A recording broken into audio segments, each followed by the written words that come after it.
कल से पक्का पढ़ना स्टार्ट करूँगा। गॉब्लिन ये हर रात बोलता है लेकिन सुबह सब कुछ भूल जाता है। सुबह उठते ही फ़ोन उठाता है और यूट्यूब पे चालू करता है एक छोटी सी एनिमे क्लिप।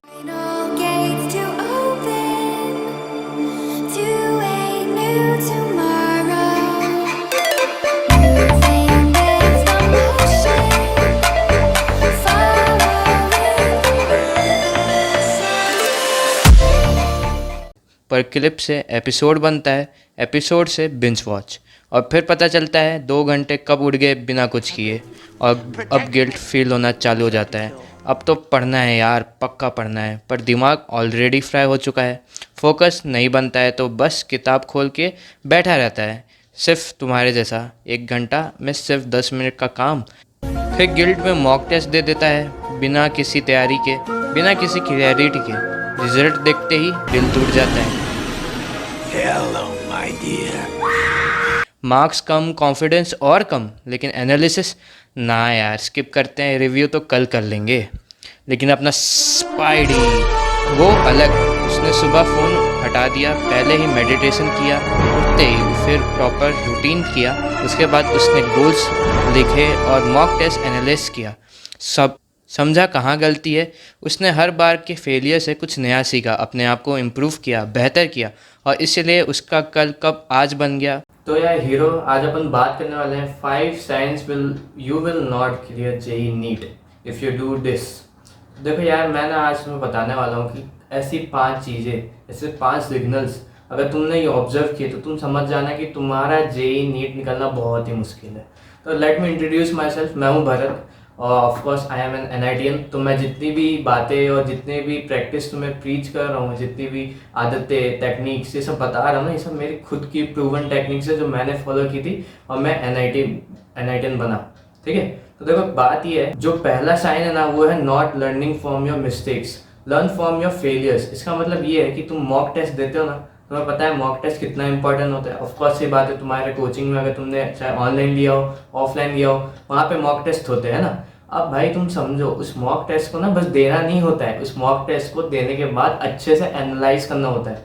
ये चीज़ ना मैंने बहुत लेट समझी। एक्चुअली क्या हुआ, मेरा पूरा 11th ख़त्म हो गया और 11th ख़त्म होने तक ना मैंने मुश्किल से मॉक टेस्ट के नाम पे 10 बार गया होगा पूरे साल में, और मैं जाता ही नहीं था मॉक टेस्ट देने। क्यों? मेरे को पता था कि यार कुछ तो आ नहीं रहा है, मॉक टेस्ट दे के करूँगा क्या। तो इस चक्कर में ना मैं क्या करता था कि मॉक टेस्ट देने से डरता था और देता ही नहीं था। तो 12th में मेरे को थोड़ी अकल है कि मॉक टेस्ट देना चाहिए, मेरे दोस्त लोग जाते थे देने ये सब। तो मैंने ना उस समय मॉक टेस्ट दिया, लेकिन कभी भी पूरे साल में एनालाइज ही नहीं किया कि मॉक टेस्ट एनालाइज भी करना होता है, ऐसा कुछ पता ही नहीं था मेरे को। मैं सोचता था एनालाइज करके क्या ही उखाड़ लूँगा, नंबर तो वैसे भी नहीं आ रहे, नंबर तो वैसे भी इतने कम आ रहे, तो एनालाइज करके क्या ही उखाड़ लूँगा। तो बात समझ, मैंने ना ये चीज़ ड्रॉप ईयर में समझी। तो मैं ये एडवाइस तुम्हें दे रहा हूँ ताकि तुम्हें ये सब चीज़ें पहले से गलती कर दे बिना ही तुम समझ जाओ। तो बात को समझो यार, मॉक टेस्ट को एनालाइज करना ना बहुत ही इंपॉर्टेंट पार्ट होता है तुम्हारी जेईई और नीट जर्नी का, क्योंकि यही वो फैक्टर है जो तुम्हें नॉर्मल बच्चों से टॉपर बच्चा बनाएगा। ठीक है, गॉब्लिन क्या है, गॉब्लिन का भी मॉक टेस्ट एनालाइज करते नहीं है, वो सोचता है कि उससे क्या ही फ़र्क पड़ जाएगा। तुम्हें वो गलती नहीं करनी है।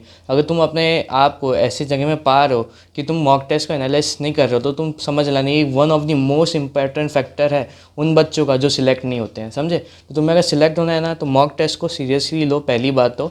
और ये बातों को जल्दी एनालाइज करो कि भाई सीखो कि मॉक टेस्ट भैया कह रहे हैं तो ज़रूरी होता है, क्योंकि मैंने ये चीज़ें लेट समझी, लेट सीखी, तभी मेरे को बहुत नुकसान हुआ था। ठीक है, तो तुम ये गलती ना करो। तो मॉक टेस्ट को क्या करना है, तुम्हें बहुत ही अच्छे से एनालाइज करना है। पहली बात तो एनालाइज मतलब ये नहीं कि बस ऊपर ऊपर से देख रही है, डिटेल एनालाइज की क्या गलती की और आगे मैं क्या करूं कि मैं ऐसी गलती रिपीट ना करूं। ठीक है, तो अपने फेलियर से सीखोगे ना, तभी तुम बेहतर आदमी या बेहतर इंसान बन पाओगे, समझे। और दूसरा पॉइंट है नो रूटीन। नो रूटीन मतलब तुम्हें पता ही है ना, मैं अपने एक पूरी वीडियो बना चुका हूँ रूटीन के ऊपर, तुम जाके एक बार देखना। रूटीन कितनी इंपॉर्टेंट चीज़ है, प्लानिंग कितनी इंपॉर्टेंट चीज़ है। अगर तुम प्लानिंग नहीं करोगे, रूटीन में नहीं करोगे, पढ़ाई बस जब मन किया तब कर लिया, जब मन किया तब नहीं किया, कुछ भी कर रहे हो ना, ऐसे तो नहीं होता है। ऐसे तो ये कॉम्पिटिटिव एग्जाम्स बिल्कुल भी क्लियर नहीं होने वाले।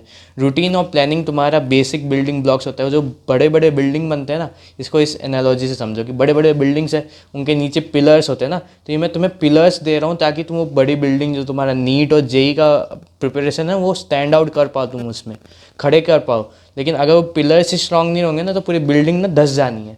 तो पिलर, पहला पिलर क्या था तुम्हारा वो साइन में कि तुम मॉक टेस्ट एनालिसिस करोगे। दूसरा पिलर क्या है कि तुम रूटीन में फॉलो करोगे, प्लानिंग बनाओगे, चाहे तुम एक रात बनाओ पहले बनाओ, चाहे तुम सुबह उठ के बनाओ, लेकिन पूरा दिन तुम्हारा प्लान होना चाहिए। बिना प्लानिंग के अगर तुम पढ़ाई करोगे तो तुमसे बड़ा गधा और कोई नहीं है, ठीक है।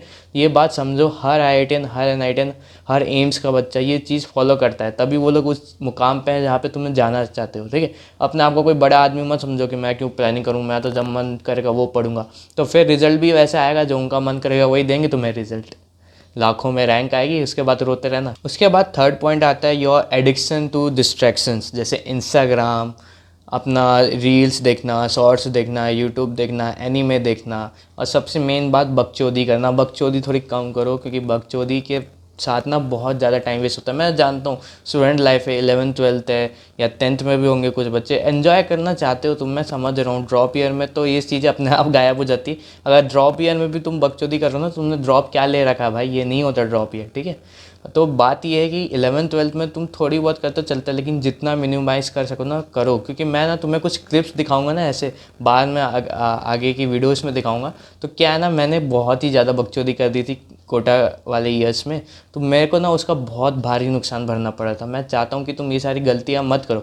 तो अपने दोस्तों के साथ एक लिमिटेड टाइम पे मस्ती करो, ऐसा नहीं कि पूरा दिन दिन दोस्तों के साथ बकचोदी चल रही है, इंस्टाग्राम चल रहे हैं, मूवीज़ पे ले जा रहे हो, ये थिएटर में देख के आ रहे हो, वो डाउनलोड करके नेटफ्लिक्स चला रहे हो, अमेजॉन प्राइम देख रहे हो, और पूरा दिन इसी में चले जा रहे हो। तो डिस्ट्रैक्शंस को जितना कंट्रोल कर सको करो, ठीक है। तो ये 3 साइंस थे। पहला तो था तुम्हारा अपना ये कि रूटीन मेंटेन करना है, डिस्ट्रैक्शंस को कम करना है, और तुम्हें मॉक टेस्ट एनालाइज करना है। ये 3 पिलर्स को याद रखना। अगर ये 3 पिलर्स तुमने स्ट्रॉन्ग नहीं किए अपने, ये 3 गलतियाँ करते, तो फिर जो बिल्डिंग है ना वो तो भाई टूटनी पक्का है। और चौथा पॉइंट है अपना नेगलेक्टिंग एक्सरसाइज। भाई मैं पूरी वीडियो बना चुका हूँ कि तुम्हें क्यों नहीं समझ आता जेई और नीट वालों को कि एक्सरसाइज करना कितना इंपॉर्टेंट होता है। तुम्हें ऐसा लगता है भैया एक्सरसाइज क्या है, ये तो फालतू है, वेला है, टाइम पास है, कुछ नहीं करना है, एक्सरसाइज करके क्या ही उखाड़ लूँगा मैं। भाई एक्सरसाइज करके देख एक बार, जिस तरीके से मैं समझाया हूँ, जिस तरीके से मैंने प्रीच किया है कि एक्सरसाइज कितना इंपॉर्टेंट है, एक बार करके देखो। तुम्हारी प्रोग्रेस यहाँ से यहाँ नहीं पहुँची ना तो मेरा नाम बदल देना। क्यों बोल रहा हूँ, क्योंकि भाई एक्सरसाइज करने का बेनिफिट मेरे को पता है। मैं जब एक्सरसाइज नहीं करता था और जब एक्सरसाइज करके पढ़ाई करता था ना, मेरे पढ़ाई में ज़मीन आसमान का फ़र्क आ गया था। क्योंकि मेरा फोकस इस लेवल का बढ़ गया था ना। हमारा बॉडी जब एक्टिव होता है ना तो हमारा फोकस उसका 2 गुना हो जाता है जितना पहले रहता है, ठीक है।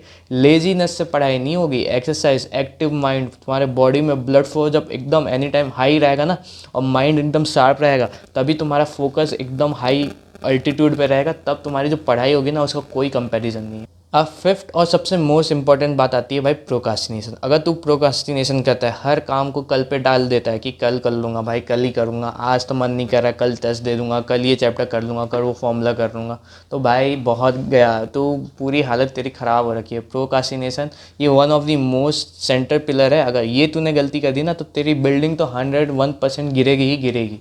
तू ये 4 गलती कर रहा है मैं समझ रहा हूँ, लेकिन 5वीं की गलती बिल्कुल भी मत करना। प्रोकास्टिनेशन तेरी पूरी जेईई नीट प्रिपरेशन को ना इस हद तक गिरा सकता है, इतनी ताकत है उसके अंदर कि तू वापस कभी खड़ा ही नहीं हो पाएगा। क्योंकि तेरी प्रोकास्टिनेशन जो आदत है ना वो इन चारों चीज़ों में दिखेगी। अगर तू अच्छे से पढ़ा नहीं, अच्छे से तूने एनालाइज नहीं किया, अच्छे से तूने एक्सरसाइज नहीं की, हर चीज़ में प्रोकास्टिनेशन कर रहा है कि नहीं कल करूँगा, एक्सरसाइज कल करूँगा, मेडिटेशन कल करूँगा, कल जाके मॉक टेस्ट दूंगा, कल एनालाइज करूँगा। कल कभी नहीं आता मेरे भाई, आज ही कर, जो भी करना है आज ही कर। और ये आज से ठान ले कि जो भी करेगा तू आज ही करेगा, कल पे कोई भी चीज़ नहीं डालेगा, ठीक है। एक टॉपिक होता है डिलेड ग्रेटिफिकेशन और इंस्टेंट ग्रेटिफिकेशन। ये चीज़ें ना मैं तुम्हें आगे के वीडियोस में समझाऊंगा। इस चीज़ का यूज़ करके ना मैंने बहुत ही आसानी से जेईई के नीट प्रिपरेशन के टाइम में ना अपने क्लियर किया था। क्योंकि डिलेड ग्रेटिफिकेशन का जो कॉन्सेप्ट है एक बार तू समझ गया ना तो वो बहुत ही आसान हो जाता है, तेरा प्रोकास्टिनेशन एकदम ख़त्म हो जाता है। एक फ्यूचर सेल्फ बनाना होता है। मैं ये सब ना फिलॉसफीज़, ये सब जो टेक्निक्स है ना मैं तुम्हें आगे समझाऊंगा नई नई वीडियोस में। इस वीडियोस में बस मैंने यही समझाया है कि 5 साइन क्या है। अगर तुम ये हरकतें कर रहे हो तो तुम समझ जाओ भाई बहुत बुरे रास्ते में हो, तुम्हारा बहुत कल्याण होने वाला है। तो मैं तुम्हें पहले ही वार्न कर दे रहा हूँ, ये 5 साइन दिखे तो तुरंत सुधर जाओ। पूरा ये सब साइन हटा दो, एकदम दिखे ही नहीं, इसका नामो निशान ना दिखे, समझ रहे हो ना। तो all the best for your journey. अभी तो नई नई जर्नी स्टार्ट हुई है तुम लोग की, तो JEE 26 और नीट 26 वालों के लिए तो ऑल द बेस्ट। अपना ध्यान देना, और जर्नी में कोई भी प्रॉब्लम हो तुम मेरे से कांटेक्ट कर सकते हो। मैं अभी नया नया प्रोग्राम बना रहा हूँ, जैसे ही बनेगा मैं तुम्हें इन्फॉर्म करूँगा, और सब लोग उसमें एनरोल हो जाना जो भी देख रहे हो, क्योंकि तुम्हारे को बहुत ज़्यादा बेनिफिट देने वाला हूँ मैं ऐसे ऐसे ट्रिक्स बताऊँगा, ऐसे ऐसे कॉन्सेप्ट बताऊँगा, और गारंटी दे रहा हूँ कि तुम्हारा सिलेक्शन करवाऊँगा अगर तुम उन सब चीज़ों को फॉलो करोगे। ठीक है, तो तुम्हें ये चीज़ें यूट्यूब पर कहीं नहीं मिलने वाली है, तो सब्सक्राइब कर लेना और अपना ध्यान रखना। All the best, see you soon.